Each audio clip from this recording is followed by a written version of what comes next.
Sir अभी तो ऐसे लास्ट सेशन में लोग रखते हैं, जब तक लोग ज्वाइन कर रहे हैं तब तक आप लोग अपना पूछ सकते हैं।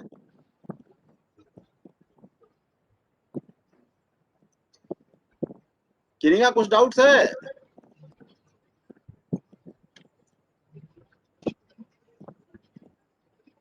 क्या ओम प्रकाश जी, ईएनजी ओम प्रकाश रंजक जी, आप आवाज आ रही है? 2-3 दिन आप थे नहीं, आपका वो कंटिन्यू करना है classes.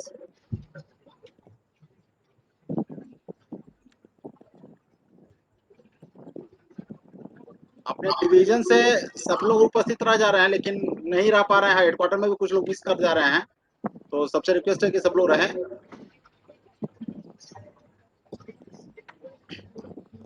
Sir continue, sir welcome sir, आपका कंटिन्यू करें सर आप। Okay okay okay.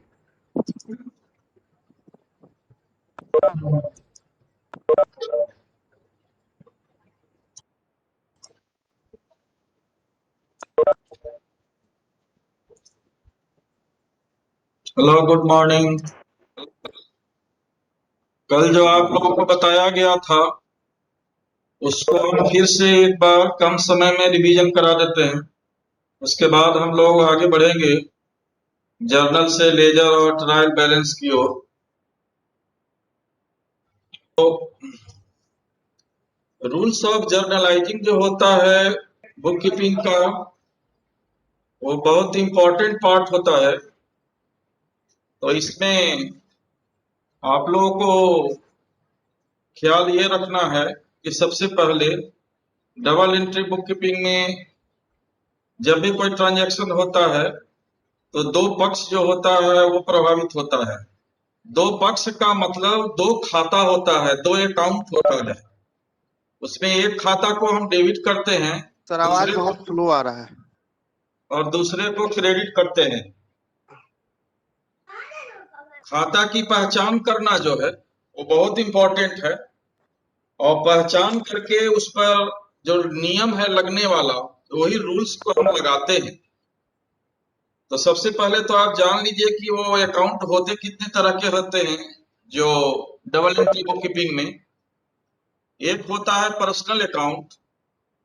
Personal account का मतलब हो गया कि कोई भी व्यक्ति या संस्था उस अकाउंट को हम पर्सनल अकाउंट बोलते हैं। जैसे मोहन का खाता हो गया, किसी बैंक का खाता हो गया, रेलवे का खाता हो गया, मेसर्स रिलायंस का खाता हो गया, टाटा कंपनी का खाता हो गया, या एफएनसीओ ईसीआर का खाता हो गया। ये सारे खाते जो हैं वो पर्सनल अकाउंट कहे जाते हैं।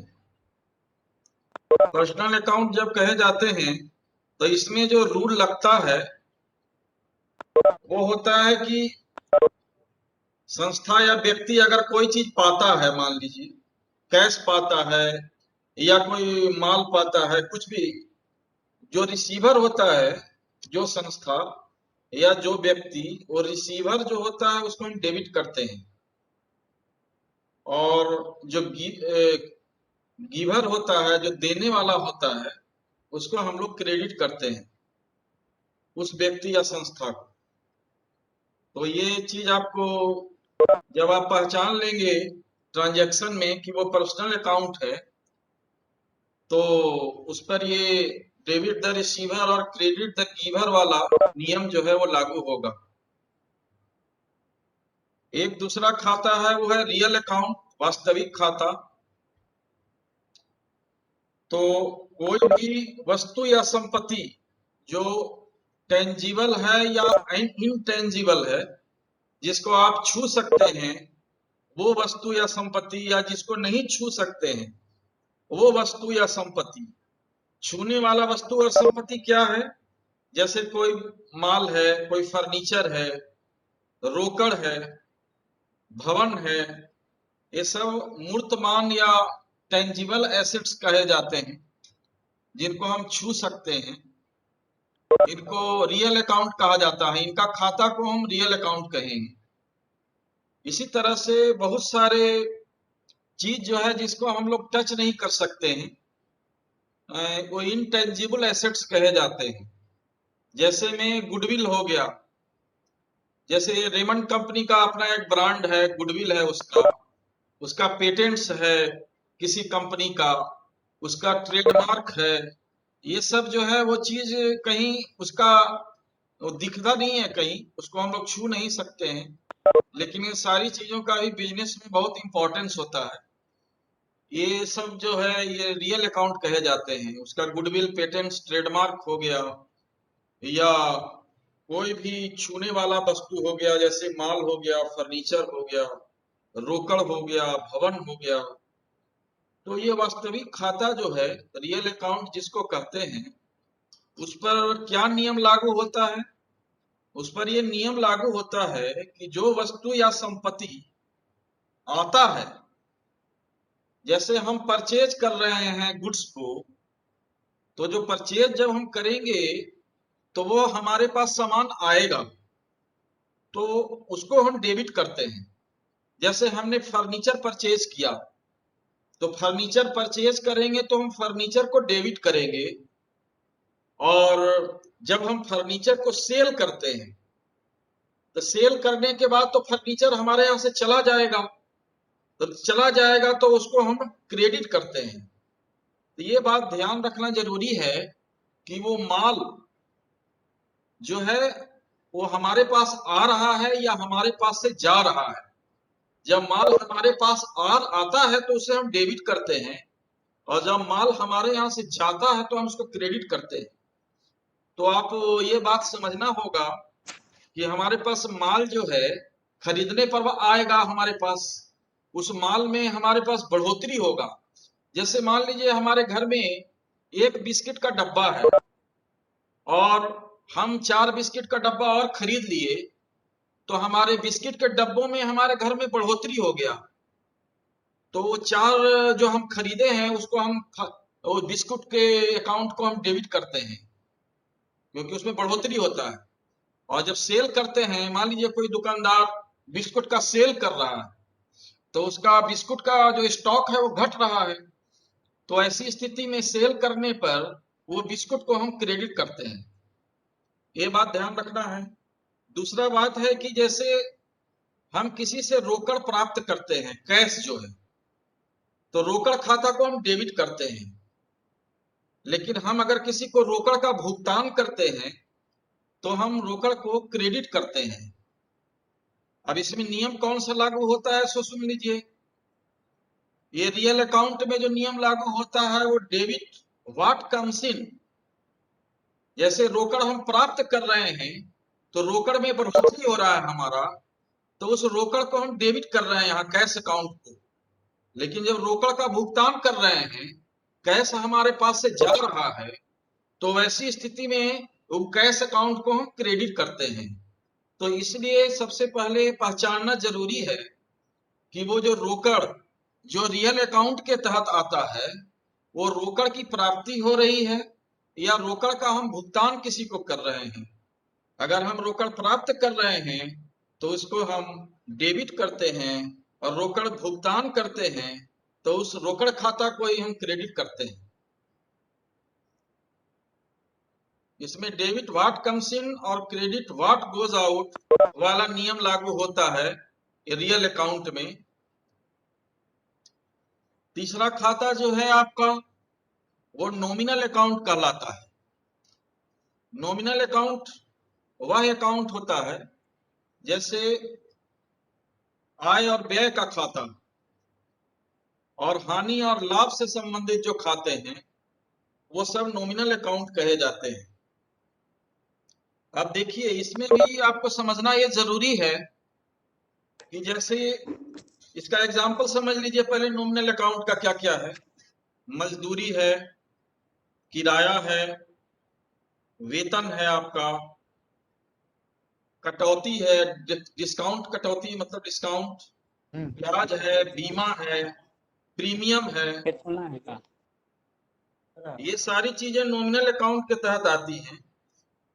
अब आपको ये समझना जरूरी है कि जैसे कोई आदमी मजदूरी प्राप्त कर रहा है और कोई मजदूरी का भुगतान कर रहा है, ये दोनों का जर्नल एंट्री अलग अलग बनेगा।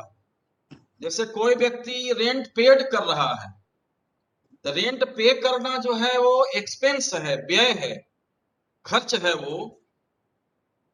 तो जब व्यय है उसको हम डेबिट करते हैं।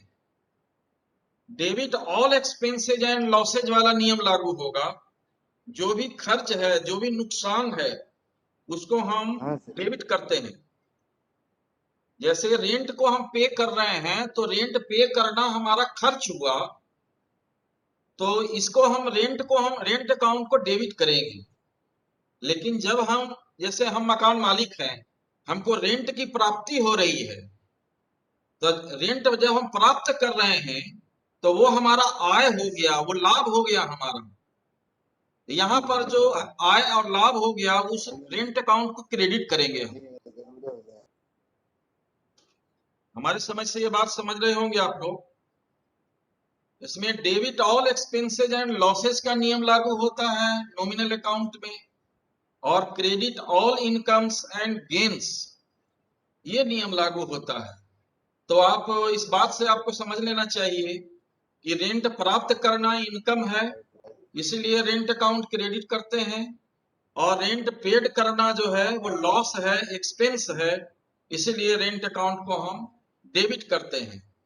अब हम आपको कुछ एग्जाम्पल के माध्यम से ये जर्नलाइजिंग जो है वो हम आपको बतलाते हैं।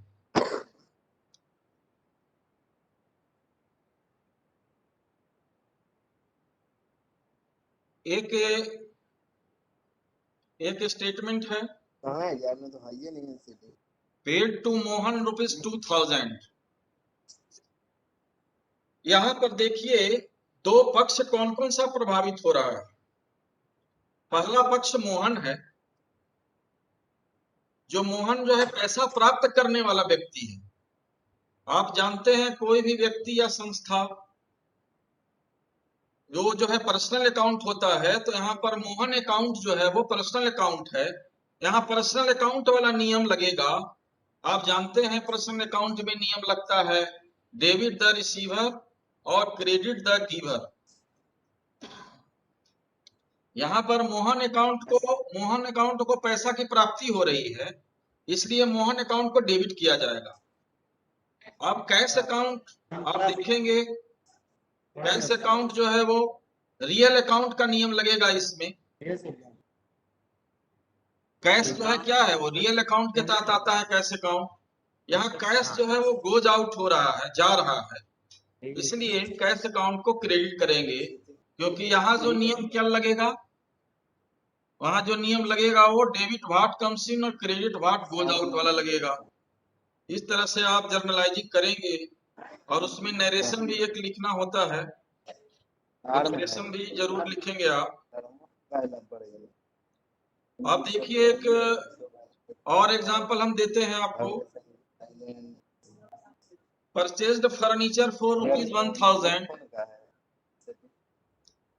यहाँ पर फर्नीचर परचेज किया जा रहा है, तो फर्नीचर जब परचेज किया जा रहा है तो फर्नीचर की बढ़ोतरी हो रही है, फर्नीचर आ रहा है अकाउंट में, इसलिए इसको हम डेबिट करेंगे। और कैश अकाउंट जो है वो उसमें रियल अकाउंट का नियम लगेगा। कैश गोज आउट हो रहा है, फर्नीचर खरीदने में क्या होता है, पैसा जाता है, खरीदने पर कैश बाहर जाता है, इसलिए कैश अकाउंट को हम क्रेडिट करते हैं।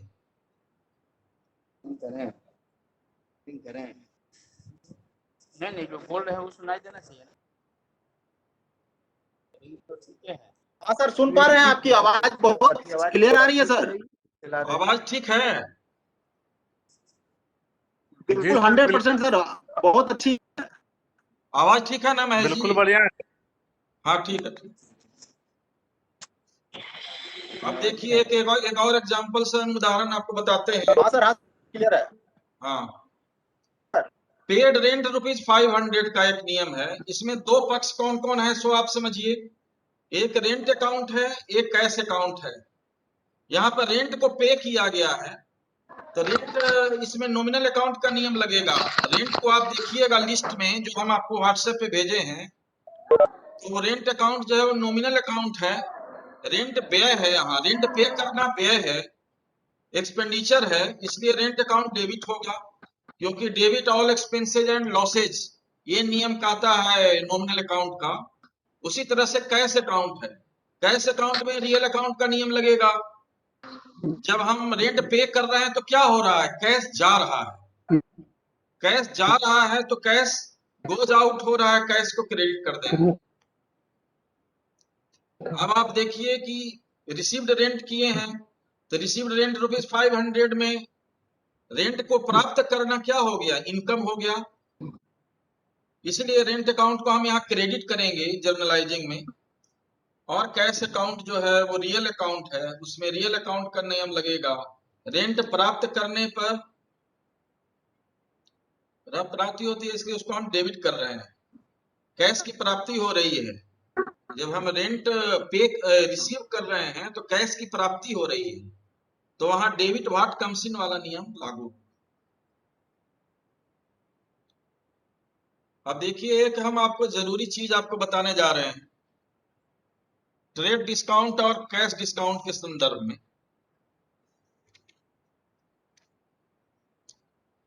ट्रेड डिस्काउंट जो होता है वो ट्रेड डिस्काउंट जो प्रोड्यूसर है, बड़ी बड़ी कंपनियां जो हैं वो होलसेलर को देती हैं वो ट्रेड डिस्काउंट।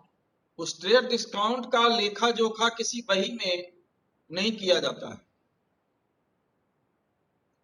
डिस्काउंट काट करके जो अमाउंट बचता है ट्रेड डिस्काउंट काट करके, उसी को हम अपने जर्नल में, लेजर में, हर जगह हम उसी का पोस्टिंग करते हैं। इसलिए ट्रेड डिस्काउंट का लेखा जोखा किसी पुस्तकों में, बुक्स ऑफ अकाउंट्स में नहीं किया जाता है। लेकिन कैश डिस्काउंट जो होता है, कैश डिस्काउंट का लेखा पुस्तकों में किया जाता है। कैश डिस्काउंट जो है वो कैश का, अगर कोई होलसेलर रिटेलर को कुछ सामान दे रहा है, उसके बदले में अगर उसको कैश की तुरंत प्राप्ति हो जाती है तो वो होलसेलर जो है कैश डिस्काउंट रिटेलर को देता है। तो कैश डिस्काउंट जो है, इसको इस तरह से भी समझिए आप कि वो होलसेलर जो कैश डिस्काउंट दे रहा है, ये होलसेलर के लिए वो कैश डिस्काउंट लॉस है। लेकिन रिटेलर चूंकि कैश डिस्काउंट प्राप्त कर रहा है, तो रिटेलर के लिए जो कैश डिस्काउंट है वो आमदनी है। तो कैश डिस्काउंट का लेखा जो है बुक्स में किया जाता है। जैसे हम लोग बाजार में सेल लगता है, हम लोग कस्टमर हैं, तो रिटेलर हम लोगों को भी कुछ डिस्काउंट देता है 50%, 40%। तो कस्टमर के लिए वो जो कैश डिस्काउंट दे रहा है, कस्टमर के लिए वो आमदनी है, लेकिन वो रिटेलर जो है, रिटेलर के लिए वो लॉस है। तो इस तरह से ट्रांजैक्शन को हम पहचानेंगे और पहचानने के बाद उसकी स्थिति को हम देखेंगे कि किसको कैसे हम कैश डिस्काउंट लगाएं, किसको डेबिट करें, वो हमारा कैश डिस्काउंट लॉस है या कैश डिस्काउंट जो है वो आमदनी के रूप में है, उसको पहचानना जरूरी है। जैसे यहाँ पे एक एग्जांपल हम दे रहे हैं कि purchase goods of invoice price of ₹10,000। कोई गुड्स खरीदे हैं, उसका इनवॉइस प्राइस 10,000 रुपया है। ये मदल से हम लोगों ने खरीदा है, 20% ट्रेड डिस्काउंट पे खरीदा है और 5% कैश डिस्काउंट भी उसके लिए दिया गया है। अब यहाँ पे आपको ये समझना जरूरी है कि ये जो 20% ट्रेड डिस्काउंट उसको मिल रहा है, जो खरीदार है उसको, तो इस ट्रेड डिस्काउंट का लेखा वो पुस्तकों में, अपना बुक्स ऑफ अकाउंट में वो नहीं करेगा। हम आपको पहले ही बताए हैं। इस तरह से 20% जब ट्रेड डिस्काउंट दिया गया तो वो खरीदा जो सामान वो 8,000 रुपया में खरीदा। 10,000 रुपया का सामान को वो 8,000 रुपया में खरीदा है। तो हम चूंकि माल आया है, खरीदने पर माल जो है, माल में बढ़ोतरी होता है, माल आता है ना।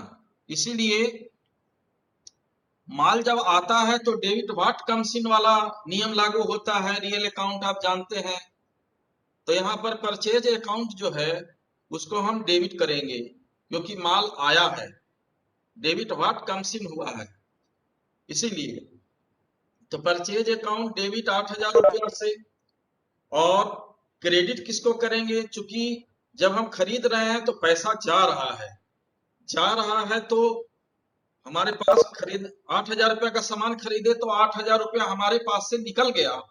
तो यहाँ पर क्रेडिट जो है, क्रेडिट व्हाट गोज आउट, क्योंकि कैश निकल रहा है तो क्रेडिट व्हाट गोज आउट हुआ, तो 8,000 रुपया तो हमारे यहाँ से निकल रहा है, लेकिन वो 8,000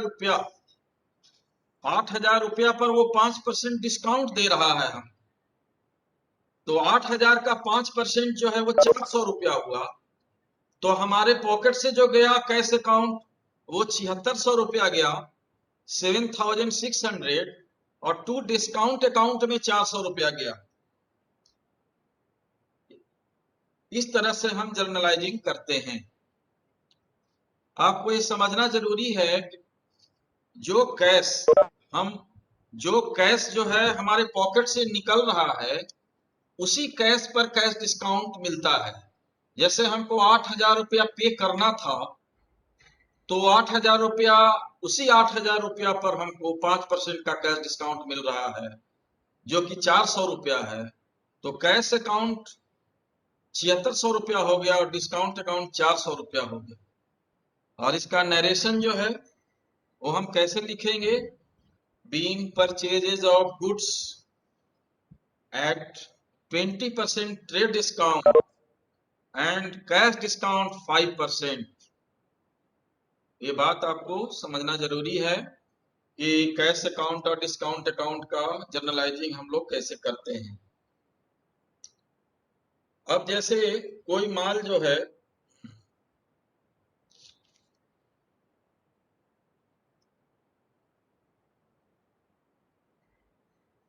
एक और महत्वपूर्ण बात आपको बता रहे हैं, जब हम परचेज कर रहे हैं कोई चीज, कोई सामान, और परचेज करने पर हमको जो कैश डिस्काउंट मिल रहा है वो कैश डिस्काउंट हमारा इनकम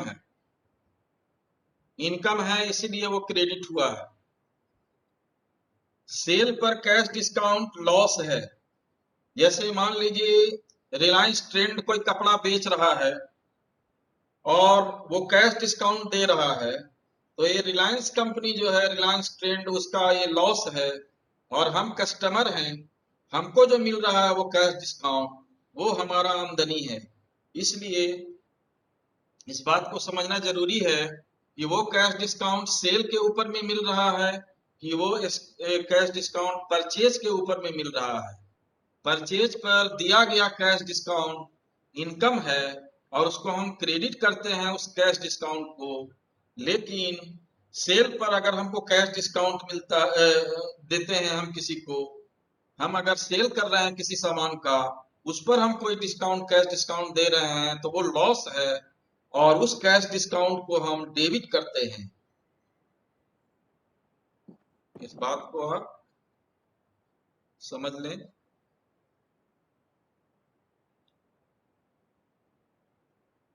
ट्रेड डिस्काउंट और कैश डिस्काउंट पर एक और जो है एग्जाम्पल हम आपको दे रहे हैं। एक एग्जाम्पल है कि sold goods worth ₹10,000 to Vinod, less answer नहीं आ रहा 5% है। Trade discount and 2% cash discount, 60% of the amount is received in cash.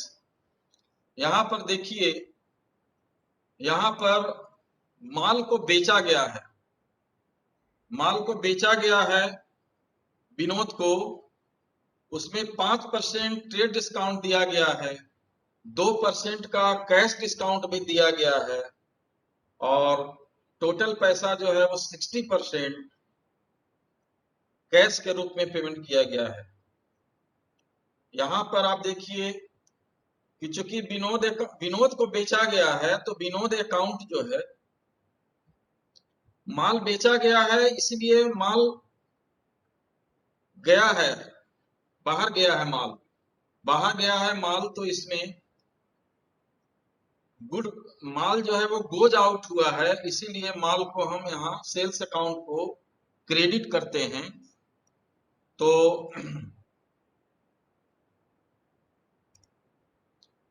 Sales account को यहाँ क्रेडिट करते हैं, और विनोद को बेचा गया है इसलिए विनोद अकाउंट को डेबिट करते हैं। विनोद यहाँ माल को प्राप्त करने वाला है, तो उसको 3800 से हमने डेबिट किया। कैश डिस्काउंट जो दिया गया उसको 5586 से किया गया है डेबिट, और डिस्काउंट अकाउंट को हम 114 से किए हैं। यहाँ पर आपको ये बात जान लेना जरूरी है कि 9500 ट्रेड डिस्काउंट देने के बाद जो सामान का कीमत अदा किया गया वो 9500 दिया गया। 9500 में उसका कुछ परसेंटेज जो है कैश डिस्काउंट में गया और कुछ कैश अकाउंट में गया। ये आप जब कैलकुलेट करेंगे कैलकुलेटर से तो आपको समझ में आएगा।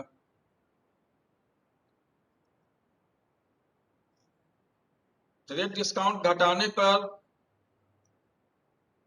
9500 हो गया अमाउंट जो है सामान का, और कैश की प्राप्ति चूंकि 60% हुआ है, 60% का मतलब 9500 का 60% 5700 होता है।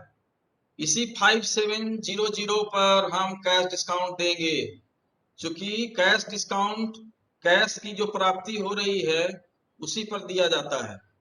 यहाँ पर 5700 पर 2% का कैश डिस्काउंट दिया जा रहा है जो 114 रुपीज होता है।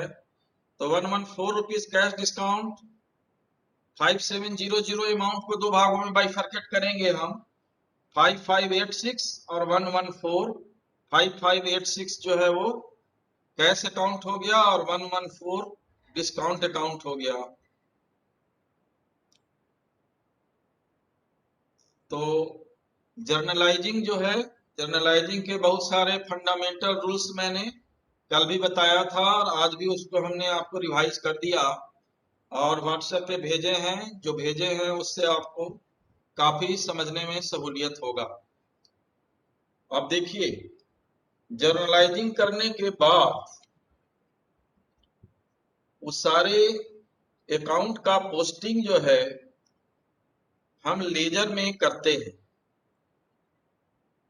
लेजर क्या होता है? व्यवसाय, जितना जो भी व्यवसाय है उसकी सारी सूचना, सारे इंफॉर्मेशन, सारे ट्रांजैक्शन का एक जगह मिल जाता है,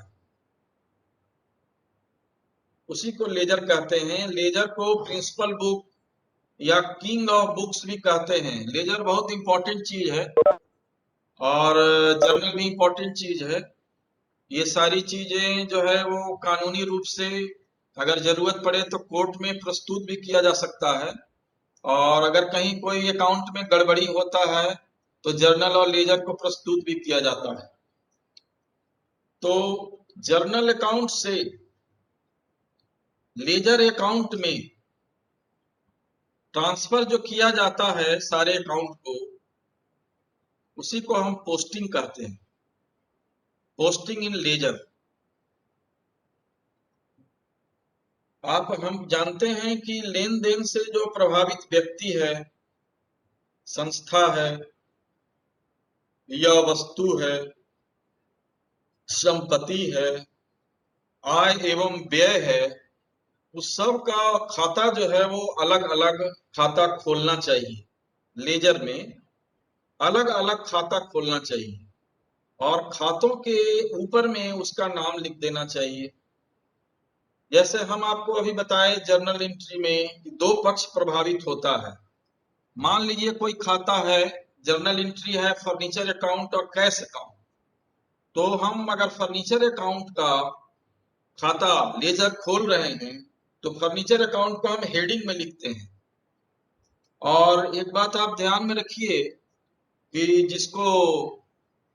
जिसका खाता हम खोल रहे हैं उस खाते को हम हमेशा डेबिट साइड में लिखते हैं, हेडिंग में लिखते हैं, और उसके एंट्री को जो है हम, जैसे वो डेबिट साइड का एंट्री है, फर्नीचर अकाउंट डेबिट है तो उसका जो सेकंड एंट्री है उसको हम डेबिट साइड में ही लिखते हैं। इसमें रूल ये कहता है लेजर में कि लेफ्ट साइड जो कॉलम होता है उससे हम 2 से शुरू करते हैं और राइट साइड के कॉलम में जो होता है अकाउंट उसको हम बाई से शुरू करते हैं। तो ये 2 और बाई आप याद रखिएगा। लेफ्ट साइड में हम 2 अकाउंट से शुरू करते हैं और राइट साइड में हम बाई अकाउंट से लेजर में पोस्टिंग करते हैं। दूसरा महत्वपूर्ण बात यह है कि जब हम पोस्टिंग करते हैं लेजर में तो ऐसा होता है कि कभी डेबिट पक्ष में अमाउंट घट गया, कभी क्रेडिट पक्ष में अमाउंट घट गया। तो मान लीजिए कि डेबिट पक्ष में अमाउंट ज्यादा हो गया, क्रेडिट पक्ष में अमाउंट कम है, तो जिधर कम बड़ा और छोटा में से घटा करके जो डिफरेंस अमाउंट है वो कम वाले जो कॉलम है उसमें डाल देते हैं और दोनों को हम बैलेंस कर देते हैं, इक्वल टू कर देते हैं। लेजर में पोस्टिंग इस तरह से किया जाता है। और लेजर का पोस्टिंग मान लिए कि हम महीना के एंड तक किए, 31 मार्च तक किए और दोनों को हम बराबर कर दिए डेबिट और क्रेडिट साइड को। और करने के बाद जिस साइड में वो कम था उससे ऑपोजिट साइड में ला करके हम जैसे 31 मार्च को क्लोज किए हैं खाता, तो 1 अप्रैल को नीचे में उसके टोटल के नीचे में 1 अप्रैल लिख करके और वो जो अमाउंट जितना का डिफरेंस था उसको हम ले आते हैं। ऐसा दोनों स्थितियों में करते हैं। ऐसा संभव है कि कभी क्रेडिट पक्ष में अमाउंट बढ़ जाए और डेबिट पक्ष में अमाउंट घट जाए। तो अगर क्रेडिट पक्ष में अमाउंट बढ़ जाता है तो उस बढ़े हुए अमाउंट को डेबिट पक्ष की ओर ले जाते हैं और दोनों को हम टोटलिंग कर देते हैं। इस तरह से लेजर में पोस्टिंग किया जाता है।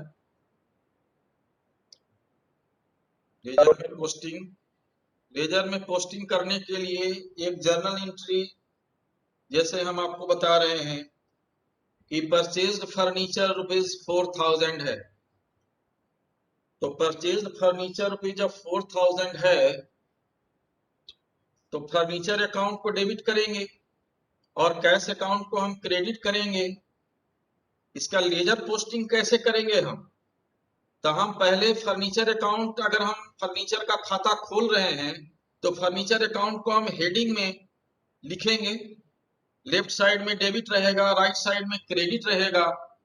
अब फर्नीचर अकाउंट जो है चूंकि डेबिट है तो फर्नीचर अकाउंट के लेफ्ट साइड में हम फर्नीचर अकाउंट ऐसे इसको पढ़ा ऐसे जाता है कि furniture account debited to cash account.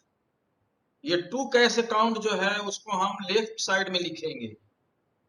उसी तरह से अगर हम कैश अकाउंट का लेजर पोस्टिंग कर रहे हैं तो कैश अकाउंट को हेडिंग में लिखते हैं और इसको हम पढ़ते ऐसे हैं कि cash account credited bye furniture account. इस तरह से अगर बुक में आप देखेंगे कोई भी टेक्स्ट बुक में तो आपको लेजर पोस्टिंग के संदर्भ में आपको जानकारी हासिल हो जाएगा। लेजर पोस्टिंग करना, अगर आप जर्नलाइजिंग समझ गए हैं तो लेजर पोस्टिंग करना बहुत मामूली काम है। उसमें कोई ऐसा कॉम्प्लेक्सिटी नहीं है जिसको समझने में दिक्कत होगा आपको। जर्नल एंट्री ही सबसे इंपॉर्टेंट चीज है। अब इस लेजर के बाद हम लोग ट्रायल बैलेंस बनाते हैं। ट्रायल बैलेंस में क्या करते हैं आपको हम अभी बताए कि डेबिट और क्रेडिट को जो है हम बैलेंस करते हैं।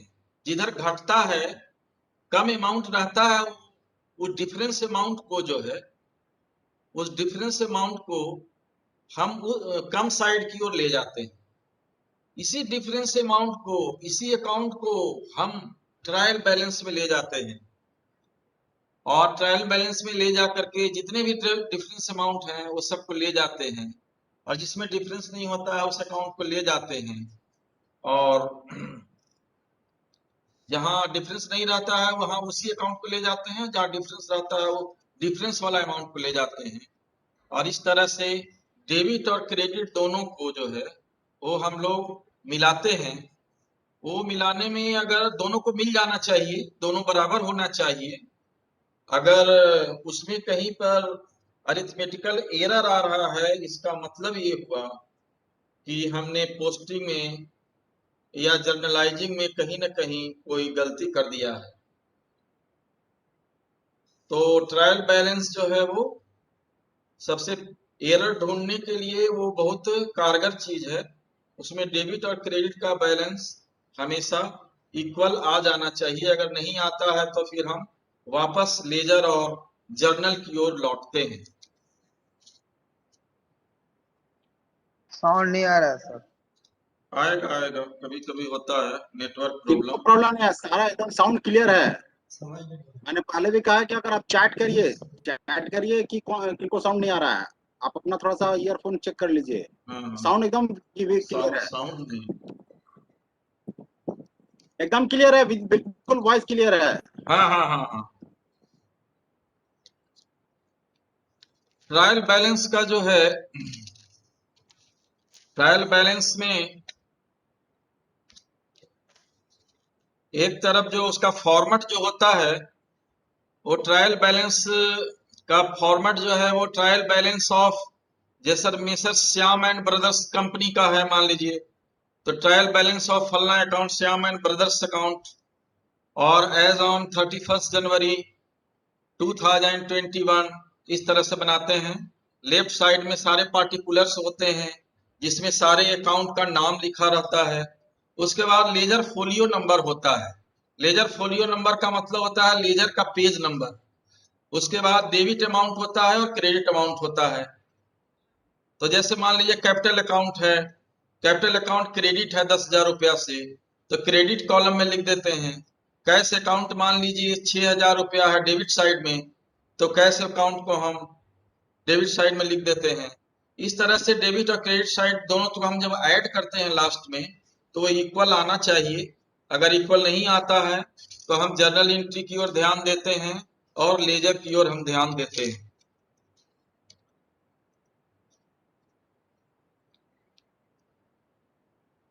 बहुत सारे एरर्स जो हैं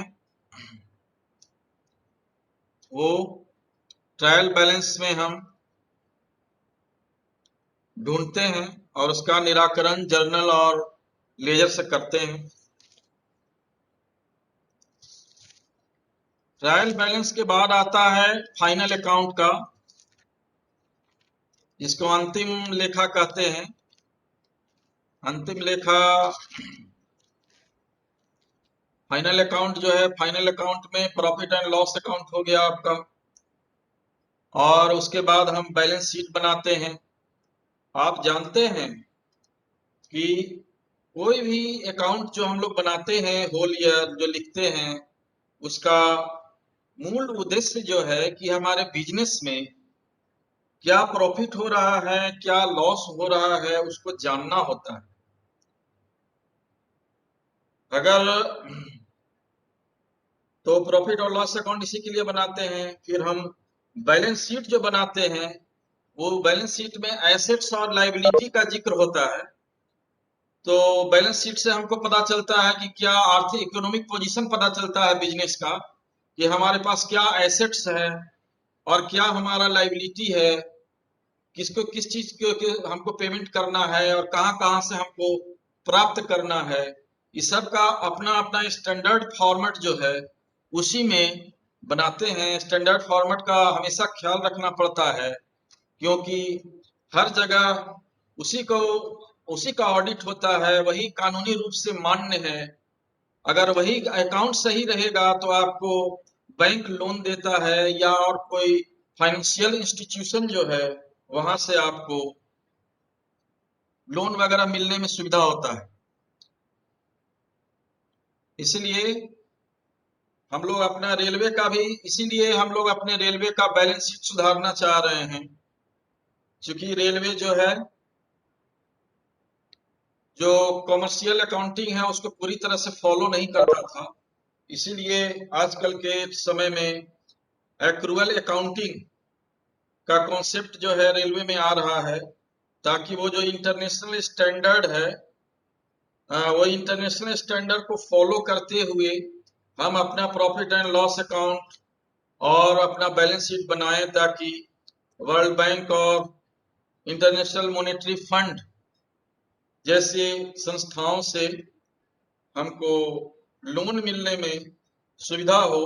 अगर अकाउंट, मेरा बैलेंस शीट सही नहीं रहेगा, मेरा अकाउंट सही नहीं रहेगा, तो रेलवे को कहीं से भी लोन लेने में हमेशा असुविधा होगी और लोन नहीं मिलेगा। इसी के साथ आज का सेशन हम लोग अब समाप्त करते हैं। धन्यवाद।